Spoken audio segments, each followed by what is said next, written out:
నమస్కారం. నా పేరు అద్విత. నేను 7వ తరగతి చదువుతున్నాను. ఈ రోజు నేను చెప్పబోయేది వేమన శతకంలోని పద్యం. నమస్కారం. నేను గంగ. నేను 7వ తరగతిలో చదువుతున్నాను.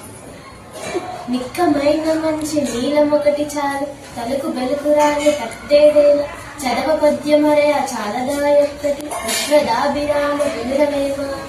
తాత్పర్యం: మెరిసేరాలు బుట్ట నిండా ఉండే కంటే స్వచ్ఛమైన జాతి రత్నం ఒకటి సరిపోతుంది కదా. ఎలాగంటే రసజ్ఞతతో కూడిన పద్యం చదవడానికి ఒకటి సరిపోతుంది కదా. ధన్యవాదాలు. నమస్కారం. నా పేరు అద్విత. నేను 7వ తరగతి చదువుతున్నాను. ఈ రోజు నేను చెప్పబోయేది వేమన శతకంలోని పద్యం. నమస్కారం. నేను గంగ. నేను 7వ తరగతిలో చదువుతున్నాను. నిక్కమైన మంచి నీలం ఒకటి చాలు, తలుకు బెలుకు రాని కట్టేదేలా, చదవ పద్యమరే ఆ చాలదాయొక్కటి, విశ్వదాభిరామ వినురమేమా.